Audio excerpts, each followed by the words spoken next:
Hello guys, current affairs funda में आप सभी का स्वागत है। मैं हूं आपके साथ अभिषेक शर्मा और आज के इस वीडियो सेशन में हम 17 अप्रैल तक के सभी इंपॉर्टेंट करंट अफेयर्स कवर करने वाले हैं। हमेशा की तरह आप इस वीडियो को अंत तक जरूर देखिएगा। आज भी आपको काफ़ी कुछ जानने के लिए मिलेगा। साथ ही गाइस, इस सेशन को शुरू करने से पहले आप सभी को बताना चाहूँगा, यदि आप हमारे daily current affairs PDF, weekly PDF, monthly PDF और हर महीने के banking and economic awareness PDF चाहते हैं तो करंट अफेयर्स फंडा का 1 ईयर मेंबरशिप प्लान आप ज्वाइन कर सकते हैं, जिसका लिंक आपको वीडियो के डिस्क्रिप्शन में या फिर फर्स्ट कमेंट में मिल जाएगा। आपको बता दें, इस 1 ईयर मेंबरशिप प्लान के तहत जितना भी हमारा पीडीएफ कंटेंट है वो हम आपको 1 साल तक के लिए प्रोवाइड कराते हैं, जिसे आप डाउनलोड कर सकते हैं, प्रिंट आउट भी निकलवा सकते हैं। इसके लिए आपको एक लिंक दिया जा रहा है कमेंट बॉक्स में, उस लिंक पर आपको क्लिक करना है और आप हमारी करंट अफेयर्स फंडा ऐप को वहाँ से डाउनलोड कर सकते हैं और उस पर ये कोर्स अवेल कर सकते हैं। हाल ही में कुछ टेक्निकल ग्लिच के कारण हमारा जो ऐप है वो गूगल प्ले स्टोर पर अवेलेबल नहीं है, पर उसका भी अल्टरनेटिव है। एक लिंक आपको दिया गया है, जैसा मैंने आपको बताया, उस पर क्लिक कीजिए और कंप्लीट जो भी मटेरियल है हमारा वो आप डाउनलोड कर सकते हैं। 100% सेफ़ है, कोई इसमें दिक्कत वाली बात नहीं है। फिर भी अगर आपका कोई डाउट रह जाता है तो आप कमेंट बॉक्स में प्लीज़ लिखिएगा। चलिए फिर करते हैं शुरुआत इस वीडियो सेशन की। आगे बढ़ने से पहले हमेशा की तरह सबसे पहले आज का क्वेश्चन देखेंगे, इसका आंसर आपको अभी कमेंट बॉक्स में करना है। Where is Jim Corbett national park? Jim Corbett राष्ट्रीय उद्यान कहाँ है? ऑप्शंस देखते हैं। उत्तर प्रदेश, बिहार, उत्तराखंड या फिर वेस्ट बंगाल। तो जल्दी से आंसर कर दीजिए, फिर हम आगे बढ़ते हैं। और इसी तरह क्वेश्चन यदि आप प्रैक्टिस करना चाहते हैं तो हमें टेलीग्राम पर जरूर ज्वाइन करें। करंट अफेयर्स फंडा नाम से हमारा टेलीग्राम चैनल है।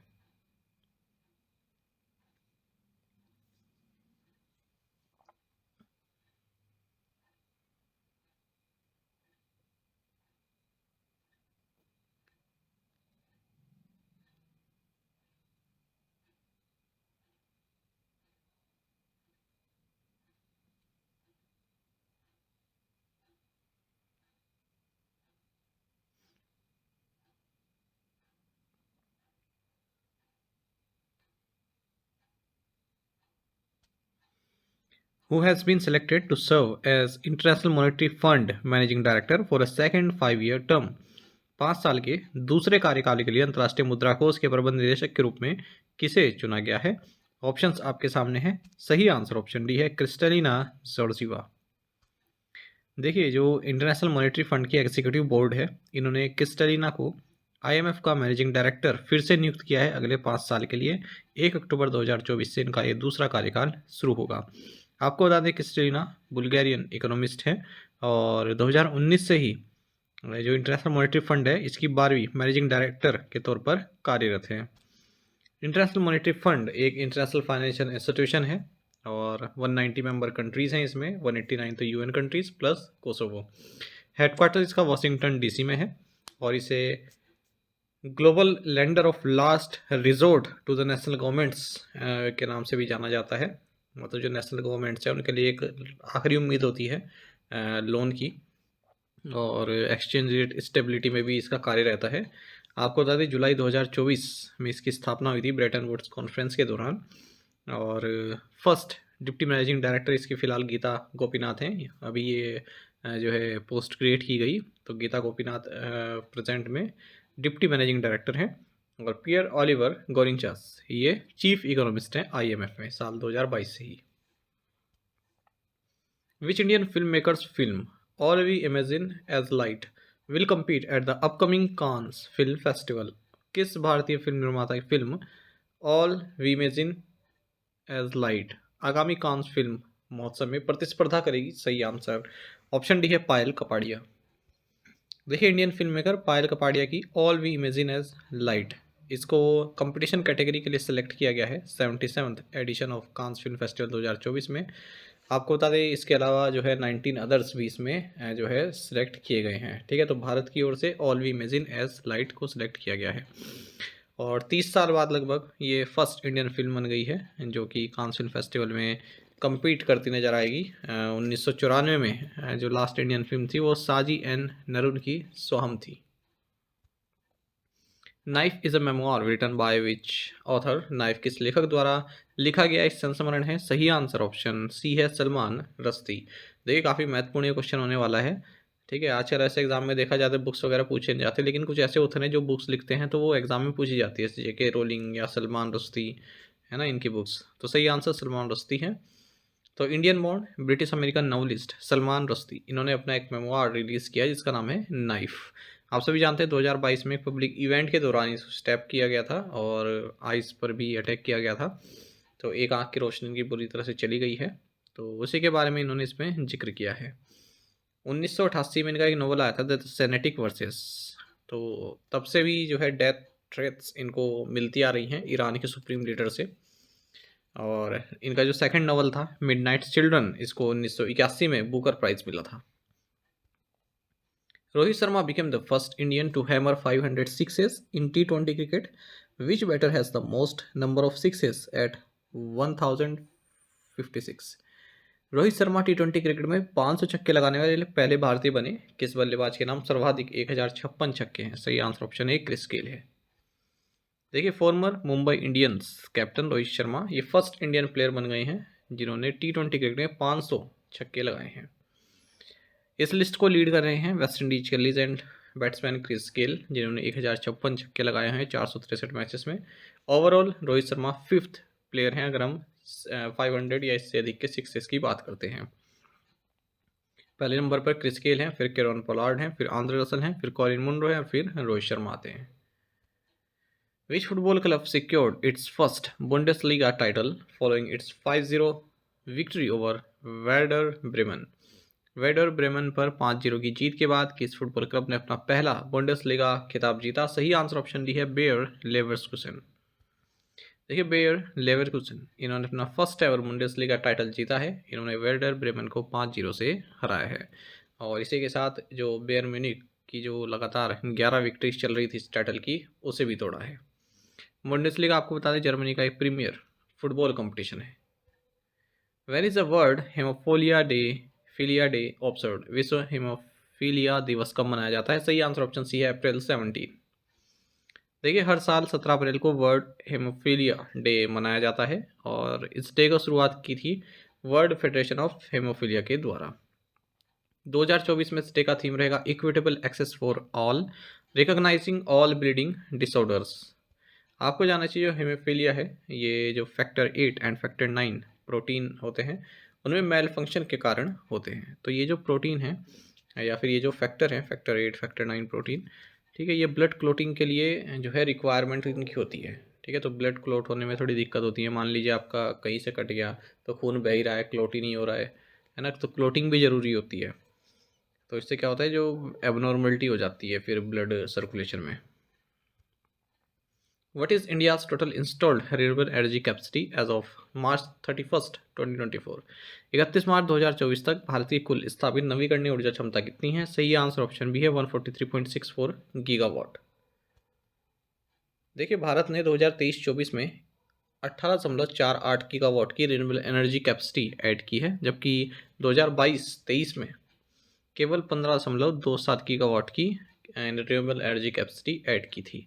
ठीक है, ऐसा कहा है ministry of new and renewable energy ने। आपको बता दें ये भी कहा गया है कि यदि हम 2030 तक 500 गीगावाट की रिन्यूएबल एनर्जी क्षमता चाहते हैं, जो हमारा टारगेट है, उसके लिए हमें अगले 6 साल तक हर साल 50 गीगावाट की रिन्यूएबल एनर्जी कैपेसिटी ऐड करनी होगी। इंडिया की जो इंस्टॉल्ड रिन्यूएबल एनर्जी कैपेसिटी है 31 मार्च 2024 तक ये 143.64 गीगावाट की है। अगर हम इसमें से 47 गीगावाट की जो लार्ज हाइड्रो पावर कैपेसिटी है उसको अलग कर दें तो। अच्छा, अगर हम रिन्यूएबल एनर्जी कैपेसिटी की बात करते हैं तो पहले नंबर पर सोलर इंस्टॉल कैपेसिटी आती है 81.81 गीगावाट, फिर है विंड एनर्जी 46 गीगावाट, फिर है बायोमास एनर्जी 9.43 गीगावाट, फिर है small hydro power 5 gigawatt. States की बात करें तो गुजरात और राजस्थान ये लार्जेस्ट रिन्यूएबल एनर्जी कैपेसिटी वाले स्टेट्स हैं 27 गीगावाट ईच।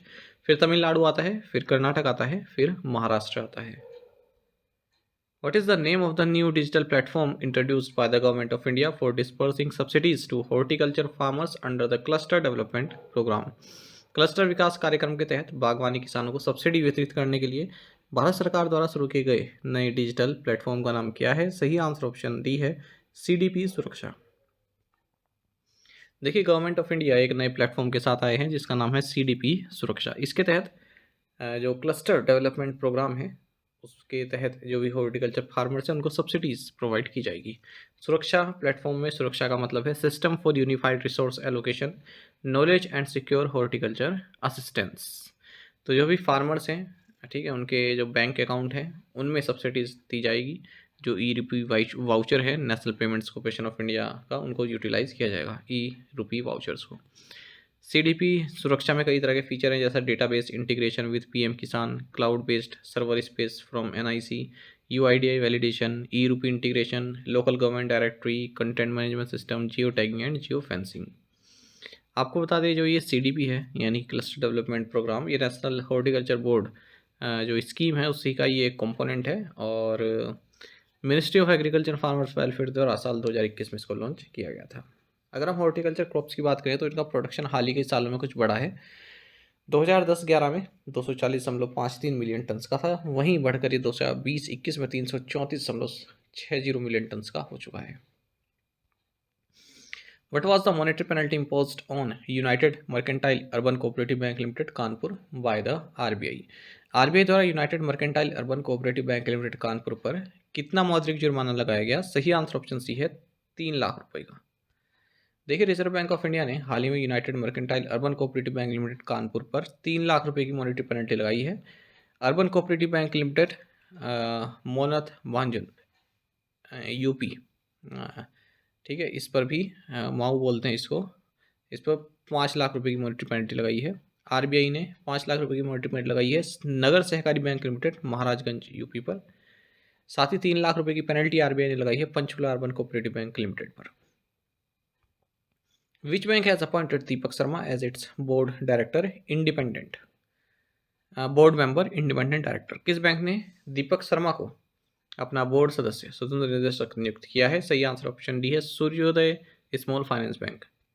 देखिए, सूर्योदय स्मॉल फाइनेंस बैंक एसएसएफबी, इसने दीपक शर्मा को अपना बोर्ड मेंबर इंडिपेंडेंट डायरेक्टर नियुक्त किया है। सूर्योदय स्मॉल फाइनेंस की अगर हम बात करते हैं, MD and CEO Bhaskar Babu Ramachandran है। हेडक्वार्टर्स मुंबई महाराष्ट्र में। टैगलाइन है a bank of smile. Which of the following has completed the rupees 6,000 crore deal to acquire L and T infrastructure development projects? निम्नलिखित में से किसने एल&टी इंफ्रास्ट्रक्चर डेवलपमेंट प्रोजेक्ट के अधिग्रहण के लिए 6,000 करोड़ रुपए का सौदा पूरा कर लिया? सही आंसर ऑप्शन डी है एडलविस अल्टरनेटिव्स। देखिए, एडलविस अल्टरनेटिव्स, इन्होंने 6,000 करोड़ रुपए की डील जो है कंप्लीट कर ली है, जिसके तहत एल&टी इंफ्रास्ट्रक्चर डेवलपमेंट प्रोजेक्ट्स को ये एक्वायर कर रहे हैं। जो ये एल&टी इंफ्रास्ट्रक्चर डेवलपमेंट प्रोजेक्ट है, इनके कई तरह के बिजनेस है, जैसे road assets and power transmission lines के।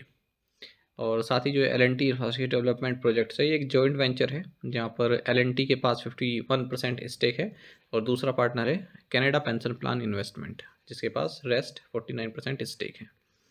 तो ये डील पहले दिसंबर 2022 में जो है अनाउंस की गई थी, और एडलविस यहाँ पर 100% ओनरशिप प्राप्त कर रहा है इसमें। Which country open it's third post office in Antarctica? किस देश ने अंटार्कटिका में अपना तीसरा डाकघर खोला है? सही आंसर ऑप्शन ए है इंडिया। देखिए, इंडिया पोस्ट ने अपना थर्ड पोस्ट ऑफिस ओपन किया है अंटार्कटिका में, साउथ पोल के पास, और यहाँ पर 50 से 100 साइंटिस्ट जो है अलग अलग मंथ्स में कार्य करते रहते हैं अंटार्कटिका में। जो है न्यू पोस्ट ऑफिस को इनोग्रेट किया गया है भारतीय स्टेशन अंटार्कटिका में थ्रू वेब लिंक बाय के शर्मा, जो कि चीफ पोस्ट मास्टर जनरल है महाराष्ट्र के। इससे पहले पोस्ट डिपार्टमेंट ने जो है पोस्ट ऑफिस यहाँ पर ओपन किया था दक्षिण गंगोत्री स्टेशन में 1984 में, और फिर मैत्री स्टेशन में 1990 में। आपको ये जानना चाहिए कि national centre for polar and ocean research Goa में है। Who won the badminton Asia championship 2024 in the men's singles category? पुरुष एकल वर्ग में बैडमिंटन एशिया चैंपियनशिप 2024 किसने जीती? सही आंसर ऑप्शन डी है जोनाथन क्रिस्टी। देखिए, 2024 बैडमिंटन एशिया चैंपियनशिप्स ये निंगबो चाइना में संपन्न हुई। इंडोनेशिया के जोनाथन क्रिस्टी ने मैन सिंगल्स टाइटल यहाँ पर जीता है, ली शिफिंग को हराया इन्होंने फाइनल में।